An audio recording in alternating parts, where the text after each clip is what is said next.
we are live. Welcome to fresh episode of 430 CTZ, coming to you from the heart of Texas.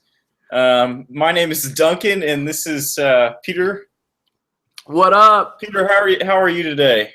What's going on? I'm doing fantastic. Life is good. It's great. It's a little bit cooler now, but I'm like okay with it because it's not like 0 degrees like it probably is right now in Wisconsin. So it's beautiful.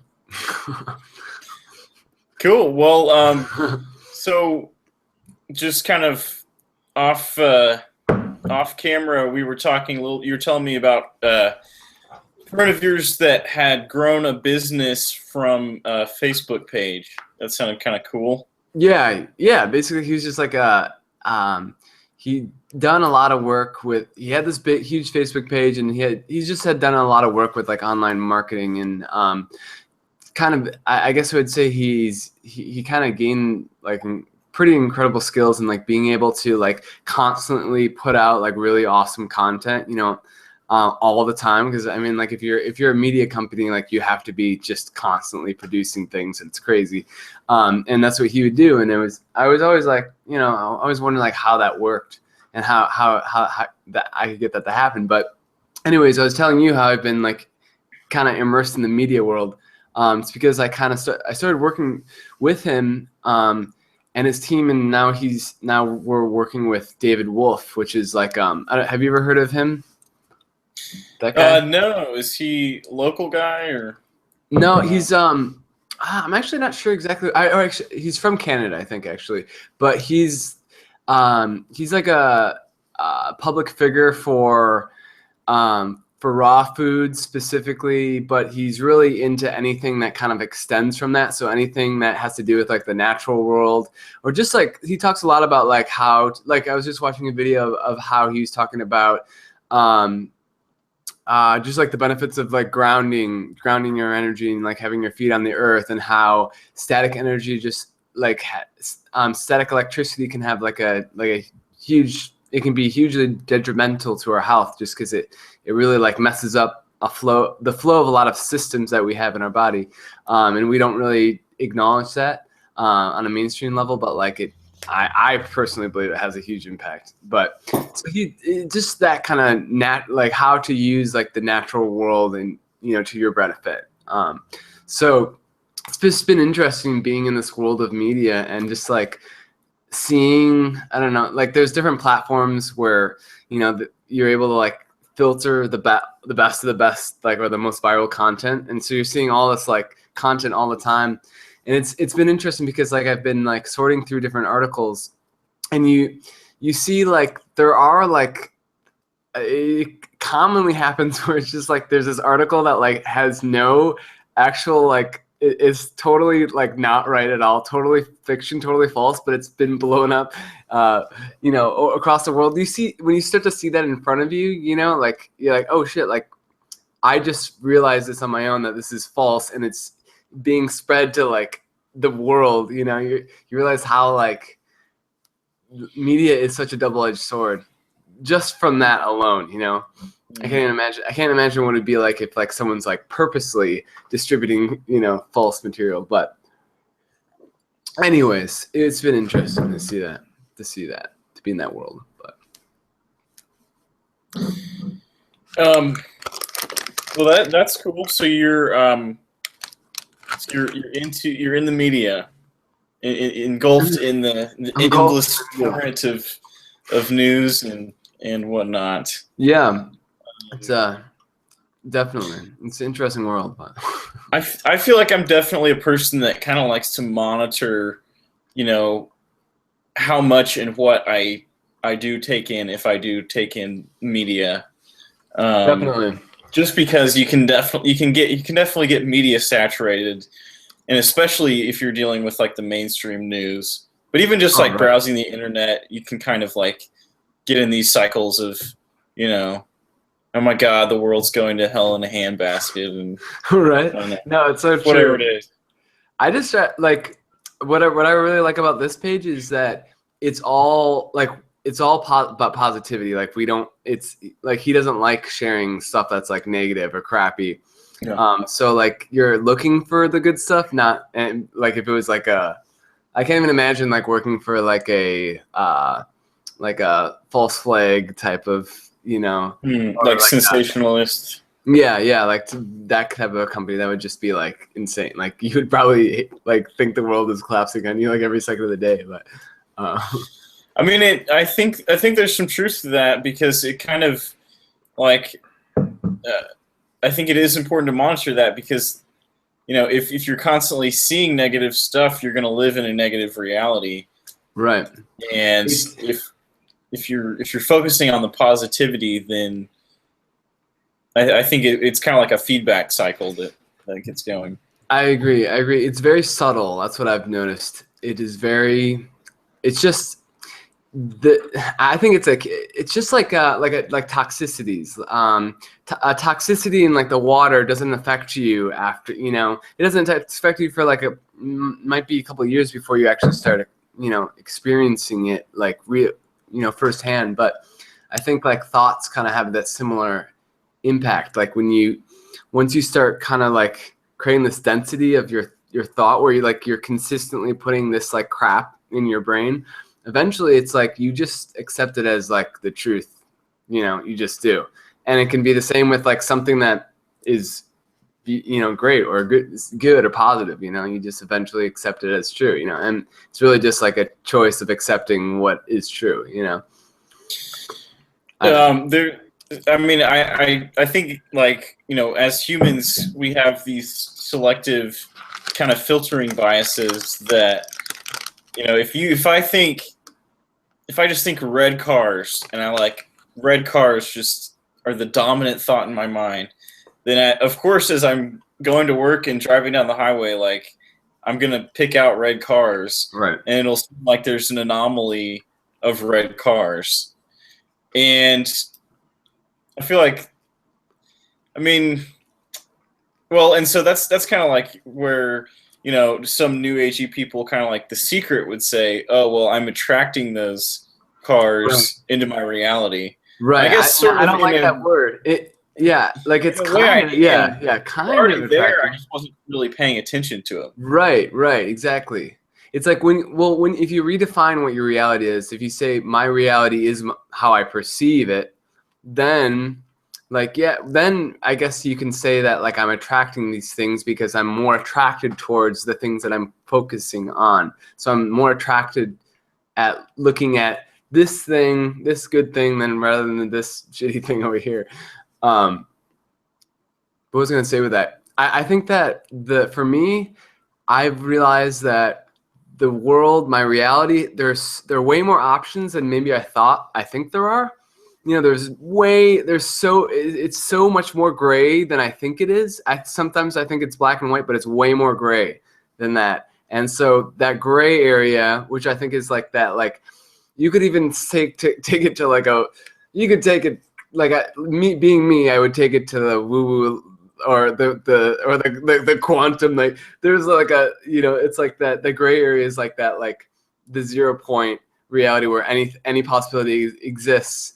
And sometimes they're happening when you're not looking or when you're not paying attention to that, But so I think that when you leave open that room for possibility and you don't kind of like hold on to what you think is the truth of your reality, and you kind of like let that open a little bit, I think that you can experience more than you're expecting. But in the end, what you're focusing on is what you're getting a lot of the time. But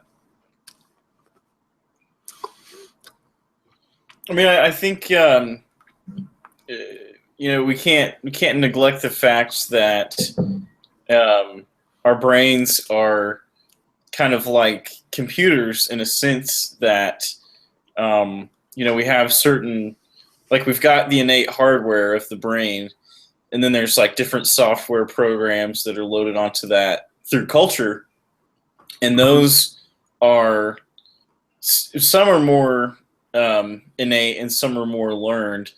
And then finally we're not the computer, we're the user of the computer. So we're Right. at the top of that highest level. So I think But we're when not we're not the programmer. It's like, can we soon we are the programmer. I mean, can you be the to an user extent. and the programmer though? I guess you can be, but that's rare, you know? I mean, user programmer. I mean, I think the idea is to be both, and so well, there was this book that made a big impact on me, and kind of was like the whole genesis of me, like kind of exploring different areas of thought, but it was like a practical kind of thing that like gave you exercises to try to prove it to yourself. It's not just asking you to believe it. But for instance, like the first one, well, the main concept that it tries to get across is like, we're living in a tunnel, and a reality tunnel. And so this is what I think reality is here, because this is what I see in front of me. But it's like I've got blinders on and I can't see all the other possibilities like you were talking about. So what the author suggested was like different exercises to consistently try and push the boundaries of what you think reality is. So like the first exercise was, imagine you're walking down the street and you see a quarter, and imagine it as vividly as possible. And that never worked for me, but it could be because that book was written in the 70s and nobody uses coins anymore. It's all just wait. So it says like visualize a coin and then what? What was the second? Visualize yourself picking up a coin. Yeah. On the street. Every time you go out, think that you're going to pick up a quarter and try and see it and feel the quarter vividly in your hands. Right. And maybe I didn't put enough effort into the experiment, but I never actually when I was a kid, that's not true. When I was a kid, I used to find money everywhere, just all over the place. Like, I don't know if I was just lower to the ground or what it was, but like, yeah, I was like a money magnet. You're gonna have to like do like a past life or past. What would that be? A past year or? Fuck, I'm trying. It's not like a past life. We'll just call it past life regression. To get back to your younger years and discover your unique talents. My inner child meditation. Yeah, that would sell too. That would totally sell. Like, be like, I did a past life regression, found out what my childlike self was doing, and utilized. I was able to streamline those specific techniques and strategies, so that you can use them now. No. Start a seminar. Yeah. Oh my god, that'd be hilarious. I remember that skit of you were at Waffle Fest, right? The Waffle Night. Yeah. Of the guy who's like this inspirational, motivational speaker, and his program was The Reason. Yeah. That was funny. That was funny. I think it, and so his one follower, like the person he like claimed that this program worked for, was just, like, obviously a really weird, fucked up person. Yeah, she had like this like crazy hair, and like she was like holding a box of cereal and just eating out of it like frantically, and like just I don't know, she just had crazy kind of like 80s, almost like 80s clothes. I don't even know what she had on, but yeah. Very, very like ADD kind of off the wall comments. Right. Bipolar too. Yeah. But I think, I mean, I guess it's kind of making fun of the fact that like a lot of people that are like really feel like they need answers, like flock to those type of personalities that like give you all the answers. Right. Definitely. And so I would be wary of anybody that says they have the answers, to life, reality, and the meaning of existence. I think those type of people. I know a lot of those type of people. I've been in a lot of different seminars. I think that everyone has like a gift that they can give, and it definitely does help. And they do create a pretty awesome space to just like you know, like after you're done, you know, after you spend like a weekend in like that type of environment, like a really positive environment, like you feel really like awesome. You're like, shit, this is like what's possible with my life. I can like be this way. And it was because I was surrounded by this environment of like just really positive things for like a long time, you know. But which is it goes back to the other stuff. But well, oh shit. I guess I'm just a I guess I'm just a pessimist, or like I'm very like you know, I think there's probably a lot of charlatans out there that kind of like cloak themselves in a mantle of like spiritual sophistication that kind of disguises their like, I don't know. I just thought this was funny, but there's this guy on YouTube, and he, you know, he's Indian and he's got the garb and everything. Yeah, you got the and so there's this on his channel. There's a video of like this, attractive woman in like some tropical location, and she's like talking about the Om Shri Brazil blessing, and this is like she's like, well, and I found, and this is just what works for me, but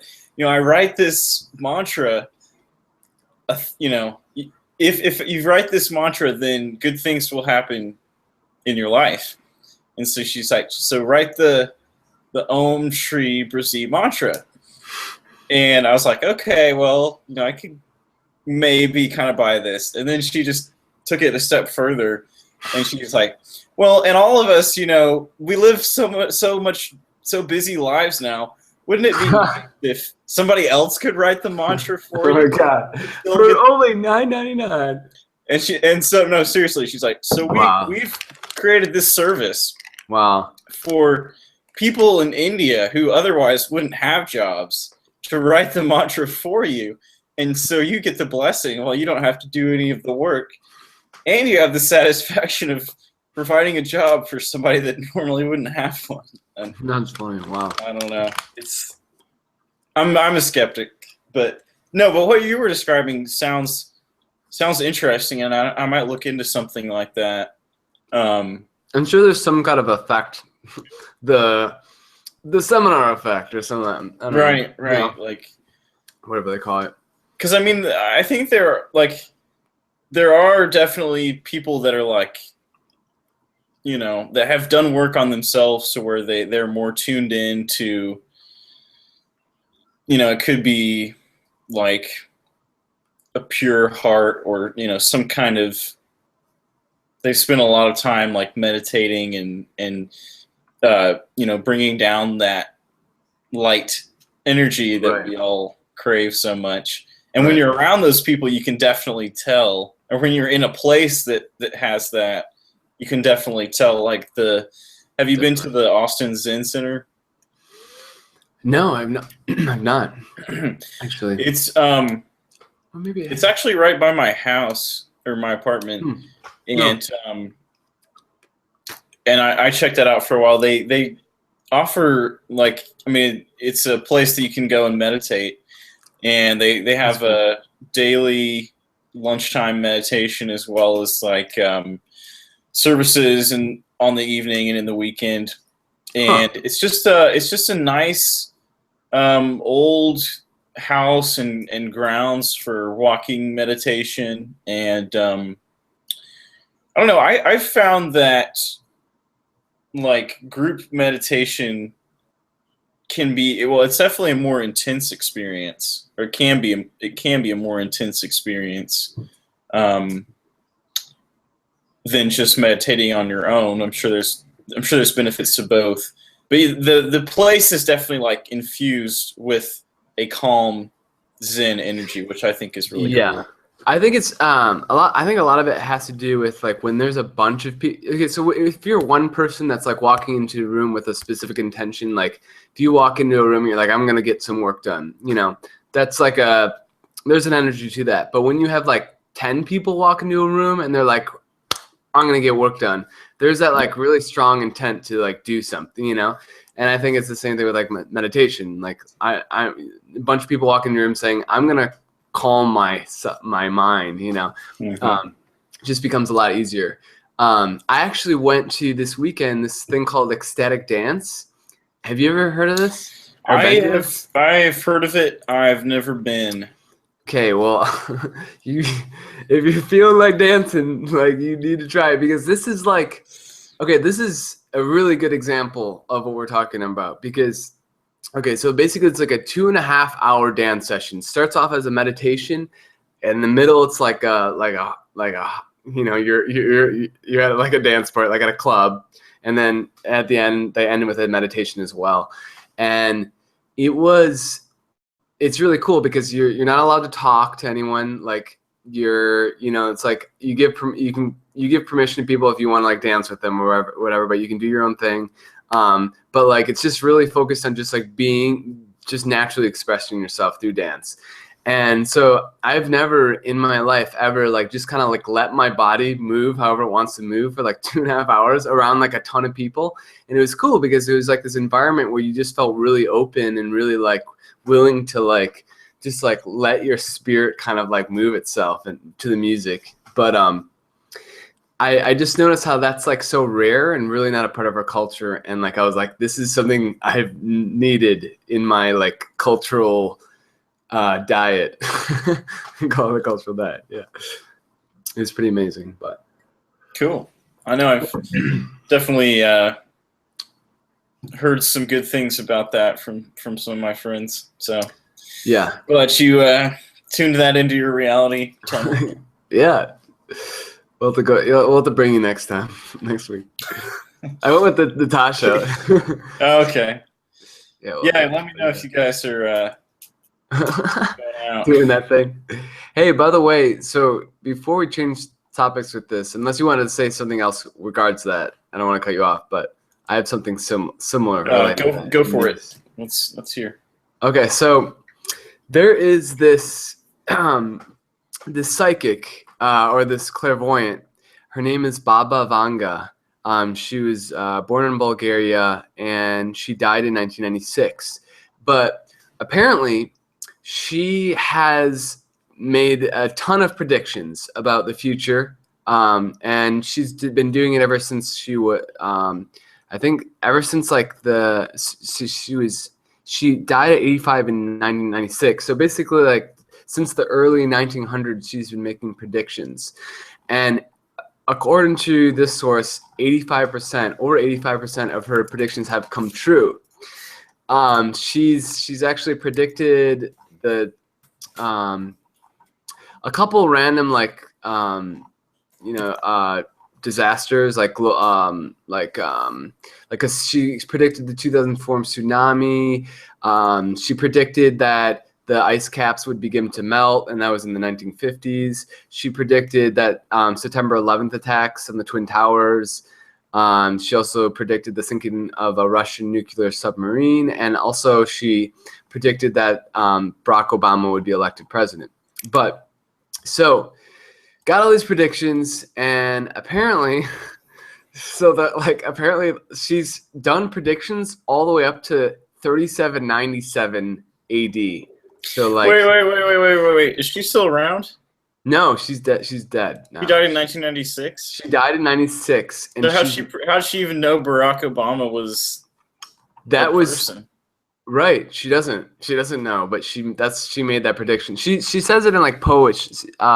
She has like different poems that like clearly kind of like. Did it say like literally say Barack Obama, or just like something like more like? No, yeah, she didn't. Yeah, that'd be crazy. Rhymes with rock and I don't know. Born in a tropical state with mixed heritage will inherit the White House. She predicted that the 44th president of the United States would be African American, apparently. So, which is a pretty bold prediction to make if you like come from like the early 1900s. Like that's like very bold. But she predicted presidents 40 through 50 would be black.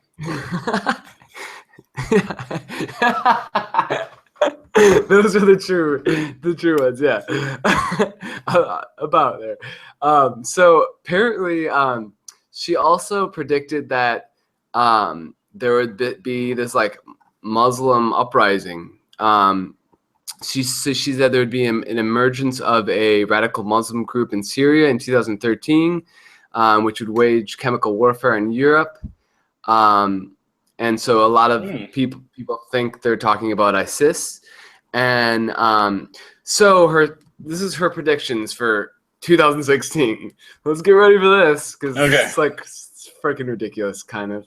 I mean, it's like, what? I hope this does not happen. But in 2016, she says that Muslims will invade Europe, which will cease to exist as we know it. The ensuing campaign of destruction will last years, driving out populations and leaving the entire continent almost empty. She says by 2023, the Earth's orbit will change, and nobody really knows what that means. By 2025, the population of Europe will be almost zero, so no one will live in Europe. By 2028, mankind will fly to Venus in hope of finding new energy sources. By 2033, the water levels will rise as the polar ice caps melt, which is already happening. 2043, Europe's transformation into an Islamic caliphate is complete. Rome is named the capital. The world's economy thrives under Muslim rule. All right, so she died in 96. Like, what? You know, It's like weird. It's like, and it goes on, I guess, like, let me see if there's any other.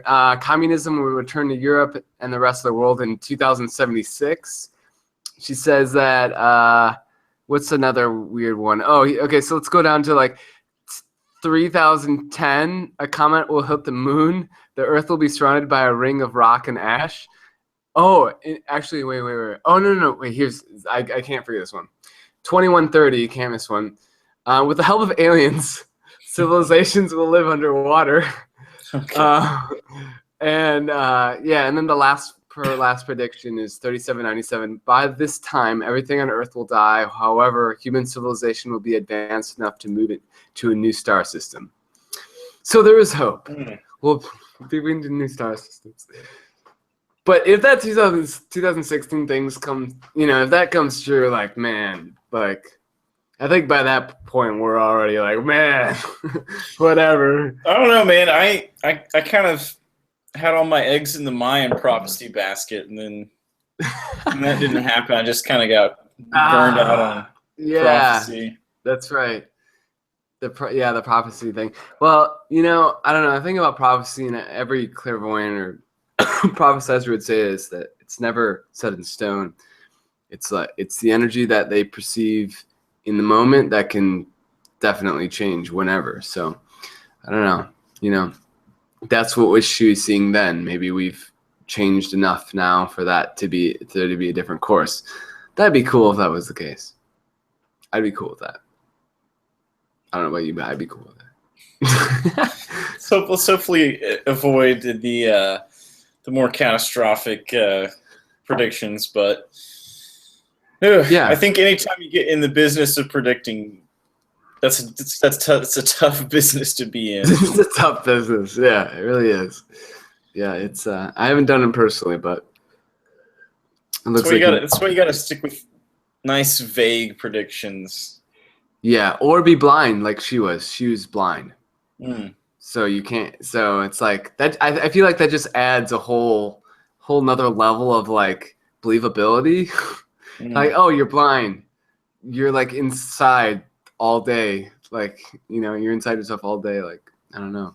She's tuning into something. She's tuning in. She's seeing visions. Yeah.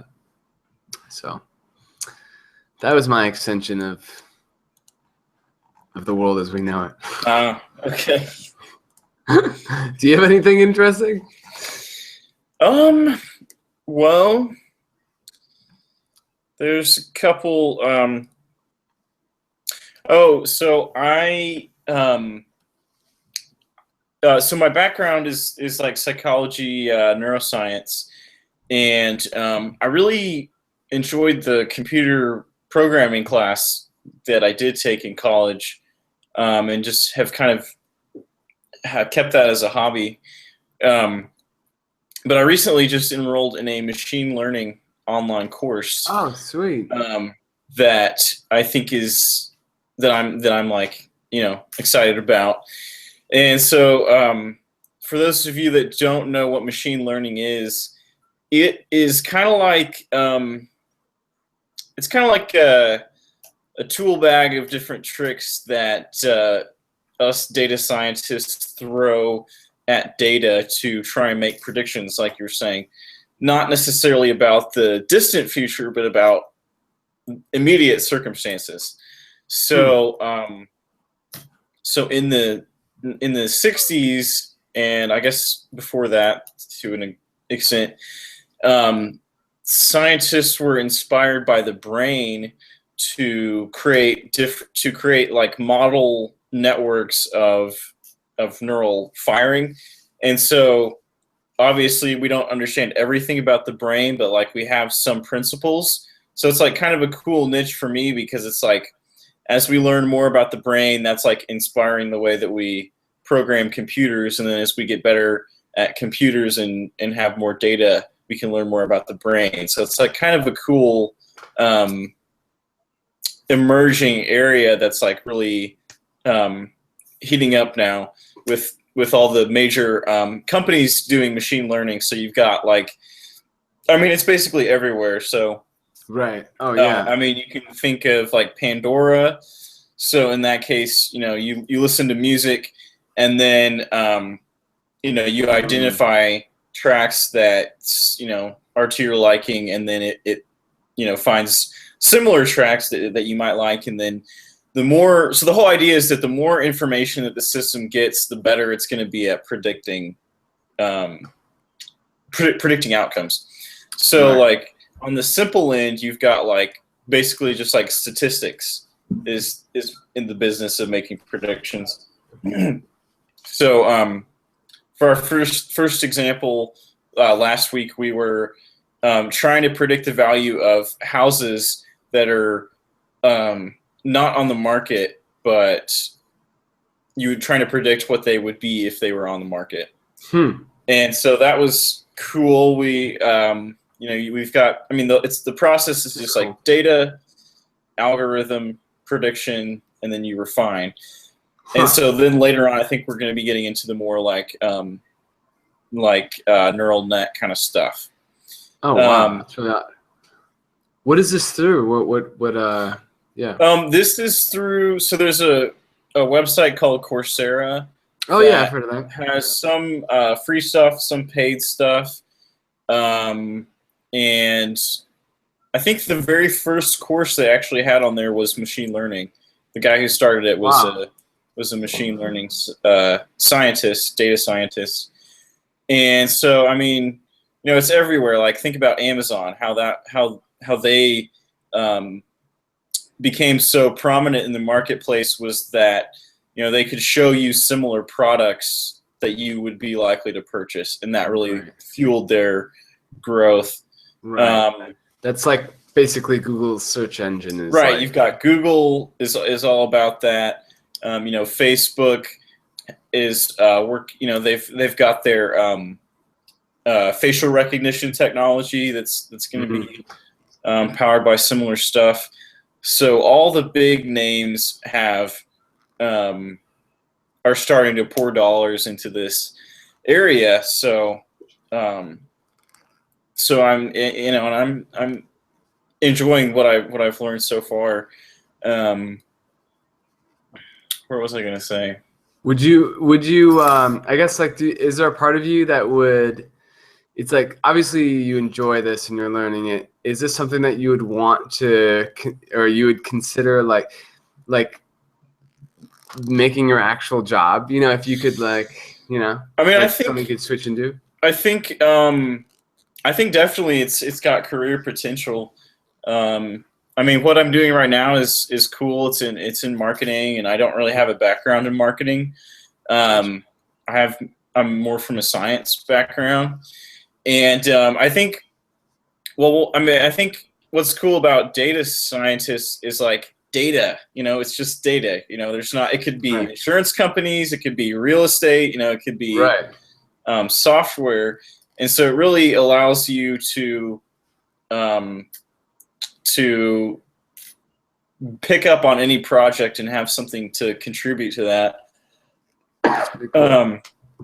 and like, so one direction I could see it going is, well, going the more traditional route of like working for a company that like needs intelligence about their data, or creating an app or like a online service or something. But that's actually what the course is called. So like it's called Building Intelligent Applications. So by the end of it, you'll be able to build an intelligent app of some sort. Wow, that's awesome. That's really cool. That sounds amazing. Yeah, it definitely makes me think of a robot. Like we would have to have like a walking, talking kind of like human lookalike robot would have to have machine learning. Totally. To a T. Yeah. Absolutely. And when I was watching that movie, I think I talked about it last time, Uncanny, how that was like a really interesting AI movie, but they talk a lot about how it's really kind of a deception. Like when you get in the world of robots, you're creating an illusion that something's real through prediction, essentially through being able to predict the behavior of things, at least for or at least the what's the test called, the robot test, what it's called, right? You're talking about the Turing test. The Turing test, yeah. So that's clearly like you're trying to. I mean, that's kind of an interesting topic of like, not necessarily if it's what is real, but like how do we know things? Mm-hmm. And so, so in the problem that we're working on right now, it's called classification. And so an example of that would be like sentiment analysis. So you've got Yelp, and they have a bunch of reviews of restaurants on their website. And so the task is, how do you take this little chunk of sentence like the sushi was awesome but the service was terrible, and then figure out whether that is a positive statement or a negative statement, and try and rate that. And so you could try and like pre-program in everything you would need to know. So you'd have to like have a list of like awesome, good, great, fantastic, and then like all the negative words on another list, and then and try and pre-program that in.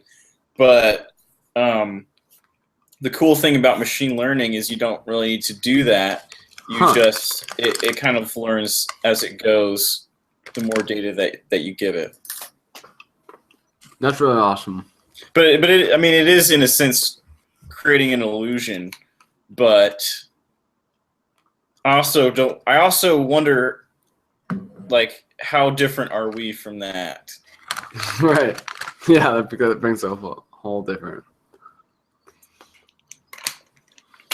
Yeah, I mean, like on the extreme side of things, there's some philosophers that think that like consciousness is not real, but it's just like a socially constructed thing that we're like all that because of our social narrative, we've convinced ourselves that we're conscious, and so consciousness doesn't really exist. So I mean, that's actually like respected, mainstream philosophers that think that. Right. Right. Yeah. No, it's always interesting to think about that. I just know personally that the more like, I don't know, it's hard to put in the words, actually, to be honest right now. I mean, I think that like, I think that minds and machines are, there's certainly very different kinds of minds, but in a sense they're both minds.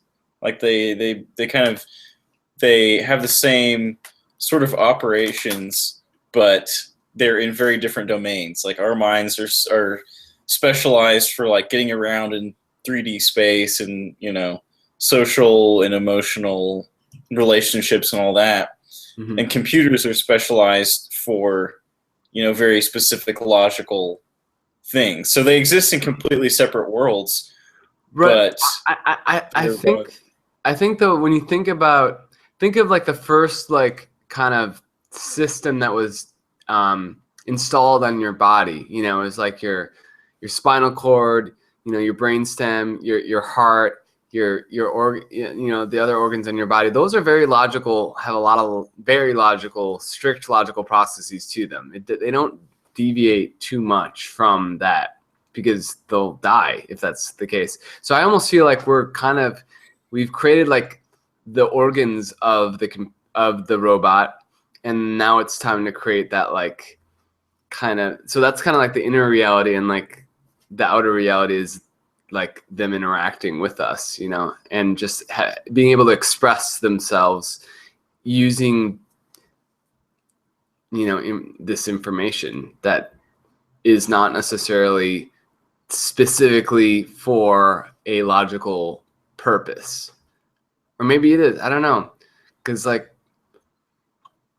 I don't know, when you have a conversation with someone, it's not necessarily for a logical purpose or a goal. Or maybe it is. I don't know. Do you think a robot has to have an agenda always? Do you feel like do you think that, like, does there have to be a prime objective no matter what? Well, I mean, that's an interesting question.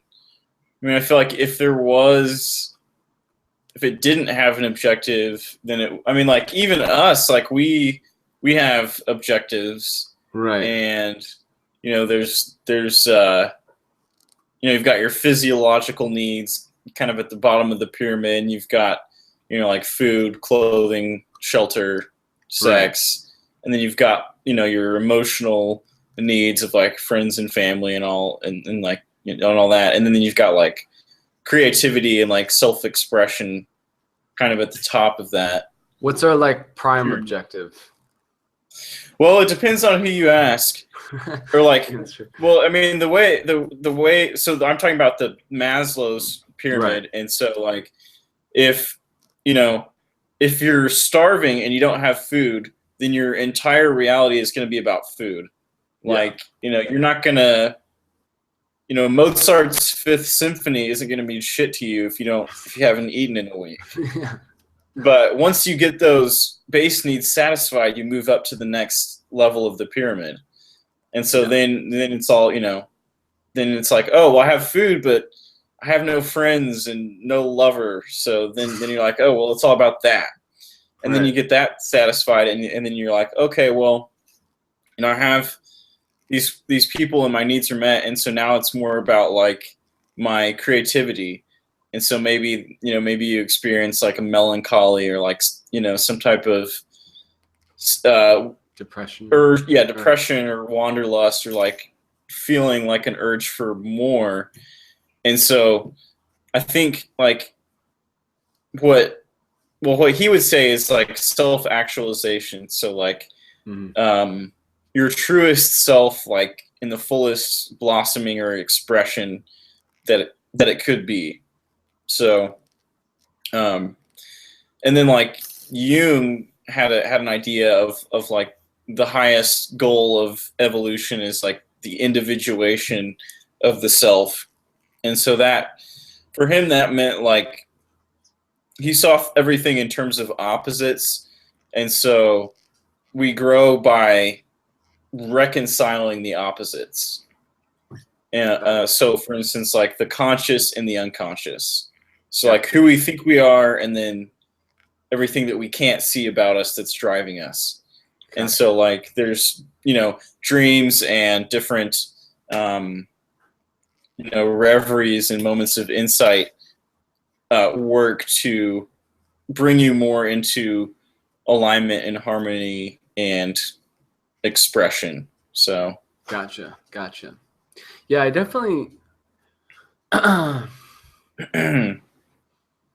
yeah, I think a lot of the contrast of our life, just talking about what you said with Jung's stuff, like I just feel like the contrast that we experience, this is what I've uncovered for myself is the contrast that I experience in my life is a direct reflection of like the inner shit that I'm figuring out, and the only way I can figure out that inner shit is to have to deal with it in an outer way, which leads me to the inner way. Usually, it like forces me to confront that inner part because I have something to like. It's like I can take that thing that's outside of me, and suddenly I find it within me. I find like the parallel kind of like universe that's within me. And I think that you can do it. I think it works both ways too, because you can find things within you that you've expressed outside of you. You know, so but kind of the microcosm, macrocosm. Right. And it's almost like reverse like engineering the law of attraction in a sense, because it's like sometimes I wonder, it's like, am I attracting things, or are they or if am I attracting it, or is it attracting me, or was it all meant to be? I should make a poem that rhymes. Yes, make a poem. Poetry slam tomorrow, by the way. Oh yeah, I knew you were gonna call that out. Okay, I wanted to say one more thing about Jung, just since we were talking about him. Okay. But kind of his most famous vision, I don't know if people know about this or not, but I think Jung could be his own topic, but like he had multiple personalities when he was a kid, and had these interesting like dreams and reveries, and so he was kind of spacey for a scientist, I guess you could say. But that's like, he's who we get a lot of like, you know, I feel like everything like new agey and like kind of I don't know. He there's definitely a lot of depth to Jung, and you can spend a lifetime analyzing what he's done. But there's this one vision that he had that was about his reconciliation with like he felt a very like personal spiritual conviction, but saw how religion was working in the world. And so his vision was actually of God shitting on the church. Like God in the sky taking a giant dump on the church. I'm like, this is like in our psychology textbooks. That's awesome. Oh man, that's hilarious. I think that kind of sums up how Jung like feels about how like the intent of religion being really like amazing, but then its execution being like leaving a lot to be desired. Yeah. And on the third day, God took a shit on the chapel. Oh god, that's great. That just made I had a very strong visual representation of that. It'd be a god-sized shit, so I would watch it. It would cover it would like, oh god, that would probably be a tragedy. Maybe that's what the Vatican, I don't know, or ISIS or somebody needs right now. Yeah, Europe's just gonna be swept away by a huge thing of shit. Yeah. Well, I think they're pretty secular in Europe, but maybe they're all sinners. I don't know. Yeah, I don't know. Who knows? That's funny. Speaking of sinning, I think one sin that a lot of us may have done in the past is pirate material, pirate videos.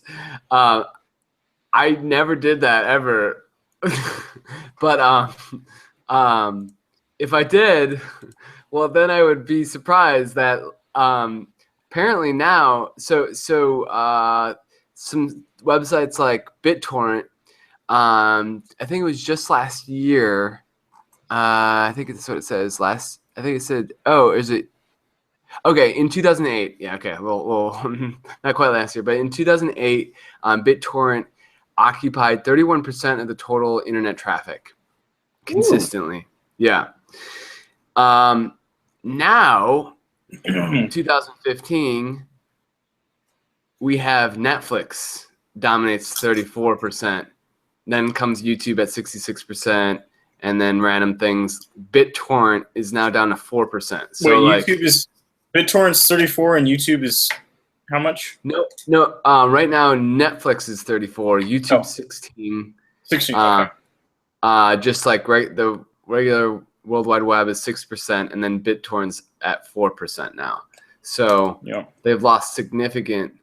It's kind of interesting how we just don't really steal content. I mean, it's just I don't know. Well, we've got the legal means to get to it, and I think it's kind of the case of like, the market will create a way.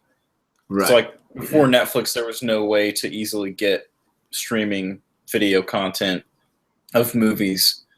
Right. And so they saw that and capitalized on it, and now they're rich. So, but yeah, I mean, everything changes quickly in the World Wide Web. It would be like, I mean that just must be like it's like it honestly reminds me of playing a game of poker, because you can have this huge stack, and then like 5 minutes later, like your entire stack is just like gone and you're out. Like you're out. That's just seems to be how like technology works. Well, I mean, that's probably how people felt at the 2008 stock market crash. Oh yeah. Oh, I can't even imagine. Yeah. All that business was pretty insane. Yeah. I actually had a financial advisor come by our company and like explain that and like a bunch of other financial stuff, and it was actually pretty helpful. Like I have not heard of like finances like explained very succinctly, but one thing he said was like, "This isn't science and spirituality. What am I doing?" Okay, wrong topic. It's whatever's interesting. Okay. That's no, I got off topic. Spirituality is interesting.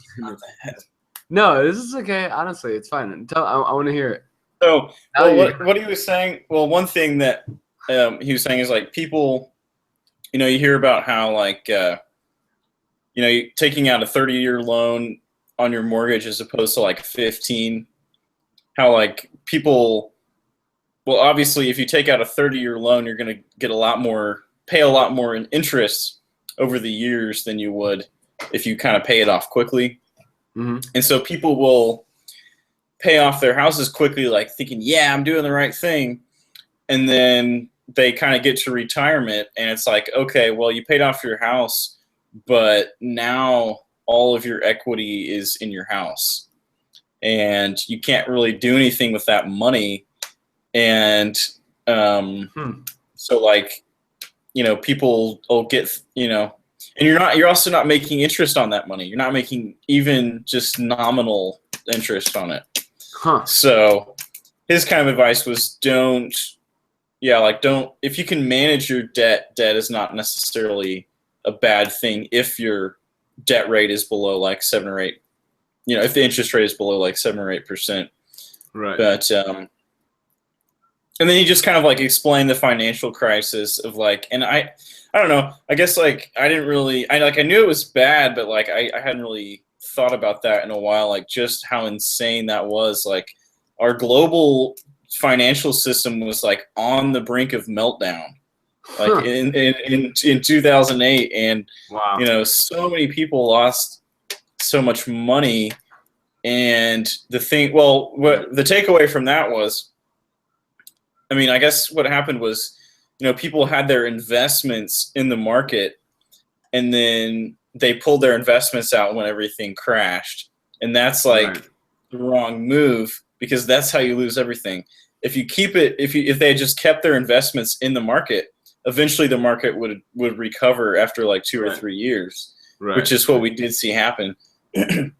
So his advice was saying that, if you can't afford to stay in when the market's down, you shouldn't be in the market in the first place. Yeah, right. Because you have to have enough safety net to be able to ride the ups and downs of the stock market, which is turbulent by nature. Right. That's exactly how poker works too. Like if you sit down, like not like a tournament game, like a regular where you start off with like, let's say you start with $100, like you have to sit in on Like the big blind, you should have at least like 100 to 150 big blinds, or else like you're not going to be able to ride out the waves of like your highs and lows. Like it's kind of a similar thing.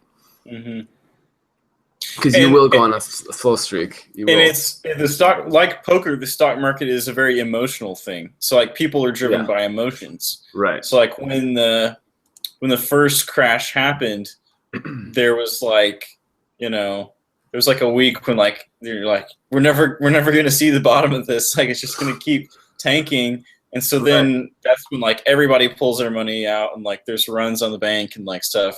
But like if you know, if calmer heads had prevailed, like a lot of that could have been avoided. It's true. It's true. So, luckily, I was just a kid and I had nothing. I had no like retirement investments to like squander. But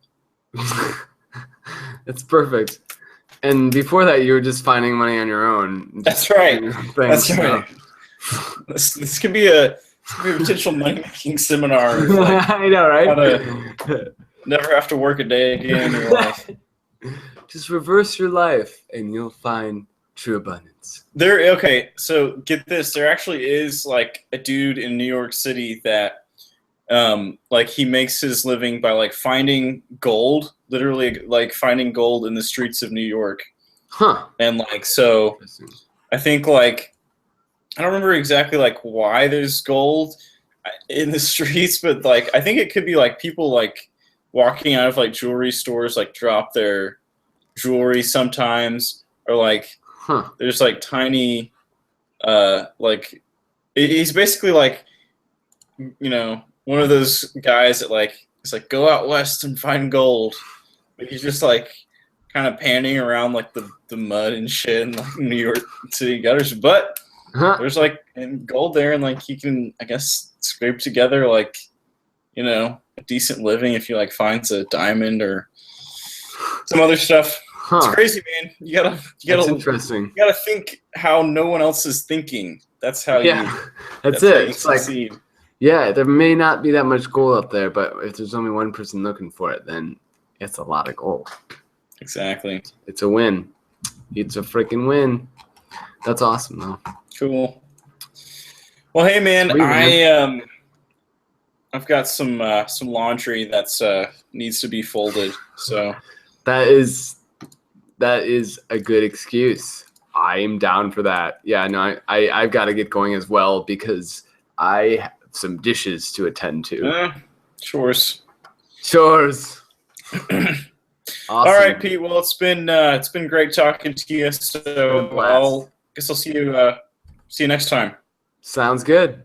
At Ecstatic Dance. Ecstatic Dance. All right. Have a good one. So long.